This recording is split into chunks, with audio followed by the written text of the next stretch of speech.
ثم إذا دعاكم دعوة من الأرض إذا أنتم تخرجون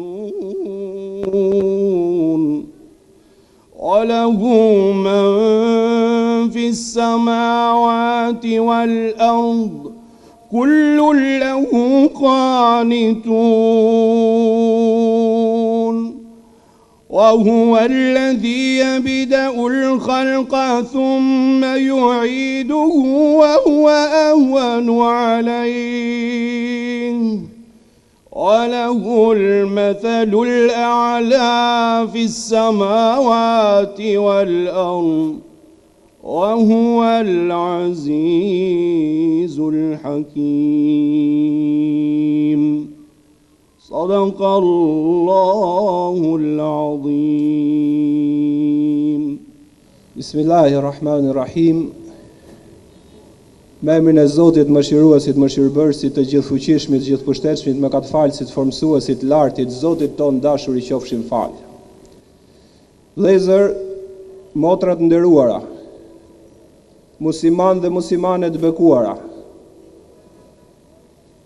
besimtare dhe besimtar të ndershëm, sot më shumë se kushdo tjetër, njerëzit që kanë besuar në të madhin Zot, në sunduesin e qejve dhe tokës, në atë që krijoi mbar njerëzimin, argumentet e tij janë të pafundme. 7 miliard njerëz i ka aktual që i krijoi me madhështinë e vet, me miliona e me miliarda i ka krijuar përpara. Është të thënë me vullnetin e tij hyjnor miliarda do të vinë mbrapa. Argumentet qarta, të pakontestueshme, të mrekullueshme për njerëzit që besojnë në të madhin Zot, në Zotin e tyre të dashur që i krijoi. Sot në këtë festë të nderuar vëllezër dhe motra, më shumë se kushdo tjetër ne duhet të jemi të gëzuar sepse po bëjmë një vepër të madhe.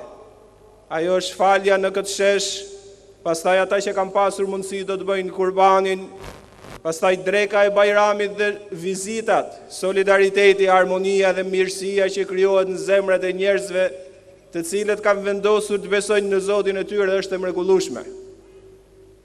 Çështja e Kurban Bajramit, ndoshta edhe i pjesë prej nesh, thjesht therin një kurban dhe mbaroi.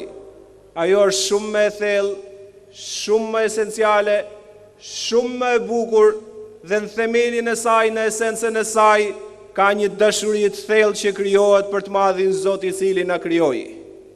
Profeti i madh Ibrahimi, paqja dhe bekimi i Zotit qofshin mbi të, në fakt ka jetuar para mijëra vjetësh. Por njerëzit e devotshëm, njerëzit që besojnë në sunduesin e madh, nuk mund t'i ndaj koha, sepse ato duhen me zemër dhe ato ndjekin shembullin e njëri tjetrit. Profeti i madh Ibrahim, Zoti nuk e urdhëroi në fakt për therr një kurban, çështja ishte më e rëndë, sprova ishte më e madhe. Në ëndrrën e tij të famshme, sunduesi i madh i botrave, krijuesi jon i dashur i thot: "O Ibrahim, ti nuk duhet therrësh kurban, ti do të bësh sakrificë djalin tënd Ismailin, i cili ishte në një moshë 14 vjeçare, pa faj, pa gabim." Kjo ishte një urdhër që ndodhi vetëm një herë në historinë botërore, që nga koha e Ademit derisa të shkatërrohet kjo botë, sunduesi i madh urdhëron: "Duajini fëmijët e juaj, mbajini mirë ato, kultivojni me dituri, kultivojni me moral, kultivojni me dashuri për familjen e tyre, për kombin e tyre dhe për bashkëkombasit e tyre." Vetëm një herë në historinë e madhe botërore ndodhi që Zoti i madh i tha profetit Ibrahim në ëndër, megjithse ishte urdhri shumë i madh, në fakt ja dha në ëndër për t'ia bërë sprovën më të madhe, tha: "Djalin tënd Ismailin duhet ta sakrifikosh." Kur u zgjuan mëngjes, imagjinojeni gjithsecili apo i pjesë e madhe këtu janë prindër. Imagjinoje fëmin e bekuar që të ka dhënë i madhi Zot. Më i bukuri dhe më i këndshëm i dordorant, më i mrekullueshëm erë e mirë është era e fëmisë që të ka dhuruar i madhi Zot. Prandaj ne themi, një nga argumentet e pakontestueshme për atë që do të besojë në të madhin Zot është fëmia që nga një pikë ujë formulohet dhe del njeri. Ne të gjithë e kemi ardhjen kështu. Prandaj themi, meshkujt që zbesojnë bëjnë një herë gabim, femrat që zbesojnë bëjnë 2, sepse femra është laboratori më i madh që në barkun e saj e mban fëmin dhe për 9 muaj ajo jeton si laboratori gjallë, mbas 9 muajsh me urdhrin e madh hyjnor lind një fëmijë, një mrekulli. Aroma e fëmijës është nga aromat më të mrekullueshme. Deodoranti më i bekuar është era e fëmijës që Zoti i adhuron njerëzve të tij. Imagjinoni çfarë sprove kur Zoti i thot profetit Ibrahim duhet ta sakrifikosh. Shkoi dhe i tha biri im, i madhi Zot më ka urdhëruar të sakrifikoj. Çfarë mendon? Fëmia i cili ishte edukuar me edukatën e besimit tek Zoti dhe urdhrave që duhet t'ia zbatojmë atij. Fëmia i cili ishte edukuar me bindje ndaj babait i tha, bëje baba atë që je urdhëruar, se me të vërtetë do të më gjesh mund të dash Zotin nga të durueshmit. Kjo është themeli, kur e mori profeti Ibrahim Ismailin e pafajshëm, e vendosi për ta sakrifikuar, ona dejnahu ja Ibrahim. E thirrëm ne, thot Ibrahimi, Zoti i gjithësisë, dhe i tham, kjo ishte i sprove qartë. Vëllezër dhe motra të nderuara, në këtë tokë kemi një qëllim. Për të na parë i madhi Zot, a do të jemi besimtar apo jo? A do të jemi të devotshëm apo jo? A do ta marrim diplomën e devotshmërisë apo jo? Nuk ka ndodhur ndonjëherë që dikush të mori diplomë nëse nuk ka dhënë provimin. Dhe profeti Ibrahim nga sprovat dhe provimet më të mëdha ishte kur i tha Zoti sakrifikoje Ismailin, e mori për ta sakrifikuar, deshta veproi, tha jo Ibrahim, nuk ishte ky qëllimi. Dhe ja solli dashin që e bëjmë ne sot kurban, dhe i tha kjo ishte vetëm një sprovë e qartë për ty. Vëllezër, motra të nderuara, musliman dhe muslimane, besimtar dhe besimtare të ndershme, çfarë nxjerrim nga kjo? Që është ky gjigant i madh, ky profet? Sa i madh ishte giganti tjetër i profecisë Nuh alayhis salam? Sa i madh është Musa alayhis salam? Sa i madh ishte Isa alayhis salam? Sa të mëdhenj janë profetët me mbylljen me Muhammed Mustafa, paqja dhe bekimi i Zotit qoftë mbi të gjithë ato. Çfarë nxjerrim ne nga kjo? Një dashuri të madhe hyjnore të Ibrahimit për Zotin e tij. Një bindje kolosale të këtij profeti për Zotin e tij.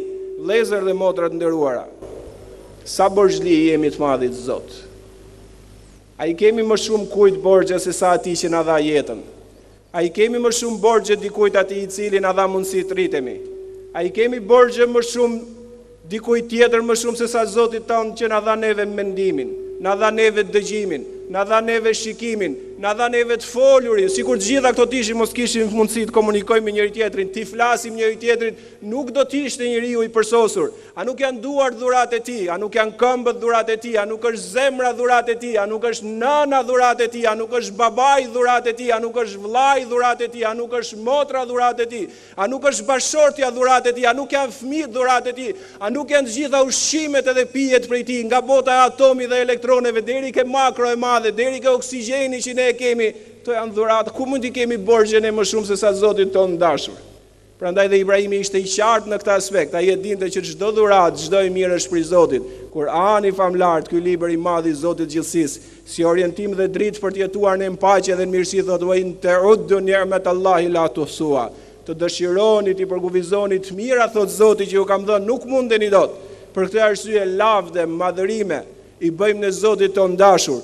Te kuptoi profeti Ibrahim, nuk ishte çështja thjesht një sakrificë pa kuptim ndaj fëmisë. Nuk është sot vëllezër dhe motra nderuara merre një kafshë dhe bëje kurban. Ajo që nxirret si esenca e asaj që ndodhi është dashuria e madhe për Zotin që na krijoi. Besimi i patundshëm tek ai. Por besimi nuk ka vlerë nëse ai nuk ndërtohet mbi veprat e mira dhe largimin nga veprat e këqija. Të gjithë profetët e Zotit janë shembull. Profeti Ibrahim ishte shembull i sakrificës, i devotshmërisë, i paqes, i mirësisë, i altruizmit, i harmonisë ndërnjerëzore. Në të njëjtën mënyrë është profeti Muhammed, paqja dhe bekimi i Zotit qoftë mbi të. Qofse do ta shikosh Kur'anin, mozaikun e mrekullueshëm të profecisë hyjnore brenda në Kur'an, që të gjithë profetët kanë mozaik të mrekullueshëm të veprimeve të mira, të begata, të altruizmit, të fisnikërisë, të mirësisë, të paqes, të zemrës madhe, të vizionit largët, të mençurisë. Këto i gjen gjithë në Kur'anin famlar nëpërmjet historisë profetëve. Dhe më i madhi i profecisë hyjnore Muhammed Mustafa alayhis salatu wassalam, vlla dhe motër që jenë shesh, vlla dhe motër kudo që jenë në Shqipëri, musliman dhe muslimane, kudo që jenë në botë, muslimanët e ndershëm dhe muslimanet. Jo pa qëllim them muslimanët e ndershëm dhe muslimanët e sinqertë dhe muslimanet, se ka dikush që abuzon në emrin e kësaj feje madhështore. Unë jam krenar për ju gjithë që jeni sot, jemi gjithë secili si komunitet musliman për shkak se kemi besim, se ju jeni nga muslimanët e sinqertë dhe të ndershëm dhe të mirë që i doni të mirën vetes tuaj, familjes tuaj, kombit dhe njerëzimit mbar. Këto janë muslimanët e vërtet. Profeti jon Muhammed, paqja, bekimi i Zotit qofshin mbi të. Kur ishte në Mekë, ai e gjente harmoninë me të gjithë. Në një kohë që shokët e tij ishin në vështirësi, çfarë bëri? Tha, o vëllezërit e mi, në Abisini është një mbret i cili i përket fesë kristiane, po është një mbret i drejtë, shkoni kërkoni mbrojtje sa i do t'ju mbrojë me drejtsinë e tij. Dhe e vërteta ishte që muslimanët shkuan tek Nexhashiu në Abisini dhe e gjetën drejtsinë dhe përkrahjen e tij. A nuk është kjo një harmoni me ato të cilët besojnë një besim tjetër? Kur shkoi profeti Muhammed në Medinë, gjeti që një nga komunitetet më të mëdha në Medinë ishin hebrejt, e bëri një kontratë të paqes dhe të harmonisë jetesës me ato. A nuk është kjo një argument i qartë dhe i mrekullueshëm i Islamit? Ky profet i madh, i cili Zoti i gjithësisë e dërgoi mëshirë për gjithë botrat. Ky profet i madh që Zoti i dha në Kur'an tij në një shkallë të lartë të moralit, e përsekutuan në Mekë me vite të tëra, ja konfiskuan pasurinë, i bën dëm nga të gjitha anët, deshën ta vrasin me 10 herë, ja vran njerëzit e afërt, e goditën dhe e gjakosën shumë herë. Këtë ja bën profetit Muhammed për 20 vjet. Mbas 20 vjetësh rotacioni i jetës është i çuditshëm, ja ktheu i madhi Zoti qofshin fal. Ja ktheu situatën, mbas 20 vjetësh profeti Muhammed ishte i fortë, ato që e përsekutuan dhe deshën ta vrashin, ja konfiskuan pasurinë, ato ishin dobët dhe hyrin Mekë triumfator. Ishte ai bashkë me besimtarët, ato të cilët i kishin bërë dëm për 20 vjet, ato ishin të vegjël tashmë, e kishte thyer Zoti rrotën e historisë. I doli përpara në qytetin e vet dhe ato ishin përballë. Imagjinoni dikush të godet me një goditje apo të shan, nuk e harron gjithë jetën derisa t'ia lash. Nuk janë kështu profetët, nuk është kështu profeti Muhammed, nuk është kështu muslimani dhe muslimania.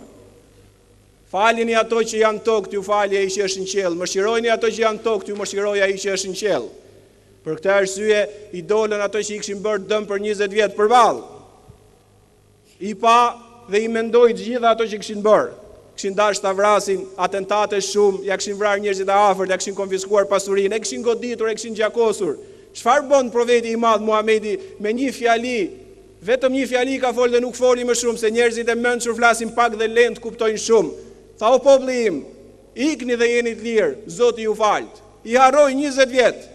Ku mundet do të dali sot të guxojmë mbas kësaj historie, nuk ka ndodhur ndonjëherë në historinë botërore që një njeri i cili mbasi i kanë bërë kaq shumë dëm të hyjë dhe të fali njerëzit me një fjali. Zakonisht ka ndodhur që kur kanë hyrë triumfator, kënaqësia më e madhe kanë qenë që t'i vrasin, t'i përsekutojnë, t'i përulin, t'i poshtrojnë. Nuk është ky Islami. Nuk erdhën për këtë profetët. Profetët erdhën për të krijuar paqe individuale, paqe familjare, paqe shoqërore dhe për të dhënë kontributet pa diskutueshme për kombin dhe për vendin. Vëllezër dhe motrat nderuara që jeni sot në shesh dhe gjithë muslimanët dhe muslimanet, duhet jemi të dobishëm për veten tonë nëpërmjet besimit ke Zoti dhe veprat e mira. Nuk mjafton. Duhet ndërtojmë një familje shembullore sa ajo është e shenjtë. Nuk mjafton. Duhet mbajmë lidhje farefisnore të mrekullueshme. Ky është muslimani dhe muslimania. Prap nuk ka mjaftuar, duhet shkojmë mirë dhe t'i duam, t'i respektojmë, të largojmë smirën, zilin, urrejtjen nga çdo kush dhe t'japim paqe shoqërore për vendin tonë. Është turp i madh që i musliman dhe i muslimane, i besimtar dhe i besimtare t'i thot vetes jam besimtar dhe në të njëjtën kohë të bëj të kundërtën e saj, të bëj vepra të këqija në vend se të bëj të mira. Profeti Muhamedi tha, ikni, jetoni të lirë, sepse ju i keni bërë ato veprime, po i keni bërë me gabim. Sot ka ardhur koha të kuptoni konceptin e profecisë, konceptin e Islamit, konceptin e njeriu të mirë. Ikni dhe jeni të lirë, Zoti i gjithësisë juve ju falt. Inshallah lut Zotin e gjithësisë në këtë shesh, i madhi Zot dëgjon edhe shesh çdo gjë. Lut Zotin na i falë gjitha mëkatet tona, na bëj nga njerëzit e dobishëm që bëjnë vepra të mira, largohen nga veprat e këqija. E lut Zotin dhe kërkoj aminin e juaj, na japi Zoti i gjithësisë dashuri të thellë për madhështinë e tij dhe lut Zotin na ndriçojë neve dhe familjet tona në jetën e kësaj bote dhe botës tjetër. Begatit dhe mirësitë e Zotit qofshin mbi të gjitha ju. Amin. ثم إذا دعاكم دعوة من الأرض إذا أنتم تخرجون وله من في السماوات والأرض كل له قانتون وهو الذي يبدأ الخلق ثم يعيده وهو أهون عليه وله المثل الأعلى في السماوات والأرض وهو العزيز الحكيم. صدق الله العظيم.